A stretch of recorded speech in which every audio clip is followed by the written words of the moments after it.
This is part two of my interview with Jim Mars. Now, I wanted to talk to you about a lot of people are concerned with this disclosure project and they're wondering what's going on. And I feel like we are kind of being really prepped for something. Now, many years ago, Reagan actually said how great it would be if there was some sort of an invasion from outer space, because then everyone would get together and we would all be one human race. So we've kind of been having little drips of that and how that could tie into a one world government. But Stephen Hawking came out 2010, said don't contact aliens. They're much more advanced. Just yesterday on the Independent, a scientist warns the world to think twice before replying to alien signals from outer space, because once again, they're probably much more advanced than we are.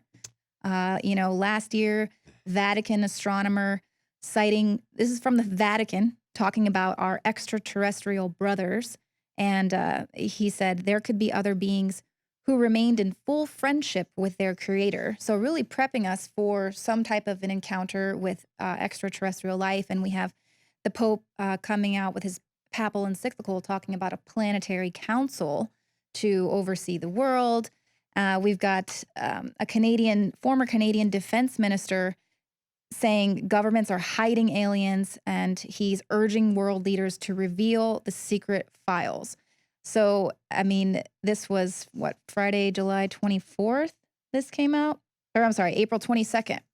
April 22nd. So, I mean, we're seeing a lot of this happening. So, what do you think? Well, number one, I'm not worried about an Independence Day type invasion where they blow up our cities and they're trying to eat us. People like Hawkins who say, "Oh, don't contact them; they may be dangerous." I can't help but laugh at that because having actually taught a college level course on UFOs and having studied that for many years, going back into the 50s, actually, the whole idea of UFOs and extraterrestrials, this is nothing new.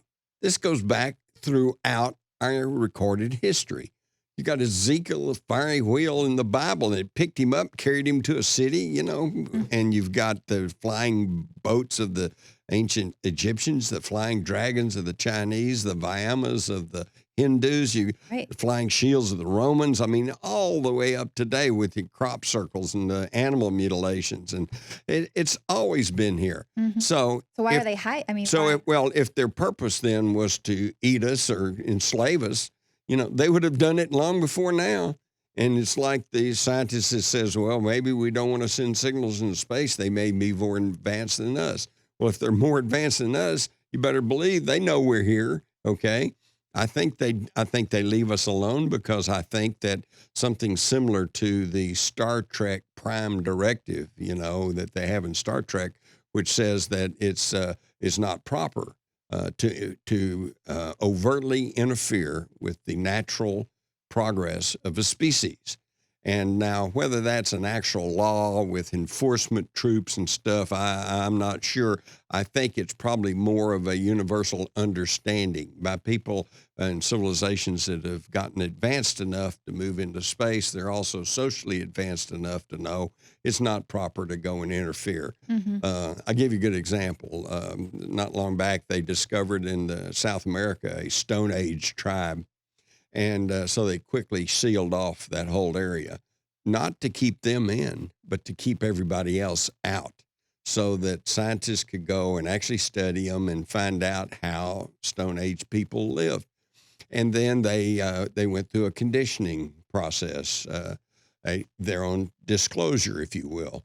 And they had some of the scientists would let themselves be seen from a distant hilltop, and then they moved a little closer and they'd be seen across the field, and until finally they made contact. And by the time now these villagers knew that they weren't a threat, and so they accepted their presence.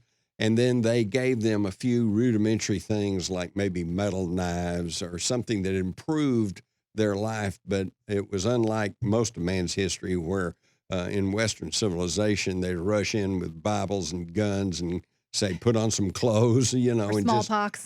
Smallpox, and totally destroy their civilization. So that's going on. So actually, we're in the same thing on a grander scale. If you extrapolate on up, I know going back to the 1950s, the national polls showed that virtually no one believe there was any kind of life outside the earth. Mm, Today, it's quite the opposite. The vast majority really believe, especially younger people, aliens, people all over the world, sure, they right. accept that. Well, we got a lot of movies coming out like that as well. Now, what about Project Bluebeam? I mean, do you think that there is maybe an effort by the elite or kind of the secret hands to possibly use some sort of a disclosure as a means to usher in a one world government? Well, let me say this about disclosure. Disclosure is not going to come from any of our governments. Okay. And actually, it already has.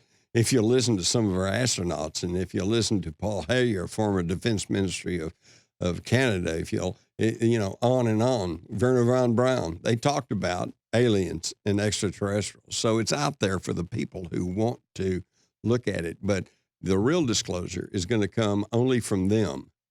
And it's simple enough. All they got to do is let themselves be known, hover above a large city long enough for the news crews to get out there with their cameras, and the game's up. Right. Well, and I think, with the crop circles and everything, I mean, is that not enough of a message or people? Absolutely. If you look at it, of course, see, this conditioning process is, and particularly if you look at it from the standpoint of a government, say the United States government, they have to represent all the people. Okay. Now, there's a segment of the people, you and I'd fall into this. We really want to know the truth. We really want to know, are they out there and where they come from and what are they doing? But you got another segment of the population, they really don't want to know. I don't want to know that stuff. And so what the government does is play very cozy. For example, the crash at Roswell in 1947, okay? On the one hand, you have a government pronouncement that says, no, it's just a mogul balloon. It was, it was some crash dummies. Nothing unusual happened there, backed by little or nothing as far as evidence goes. On the other hand, you've got about 500 people who are now on the public record saying, I was there and I picked up pieces of the wreckage and I saw the bodies and I transported the bodies, et cetera, et cetera. But they leave you that choice. Right. You can choose which one you want to believe. And so when they tell you, well, it was just crash dummies, in this way, the people who actually study the evidence can go, holy cow, they're lying to us. That means it's true. So they're told the truth.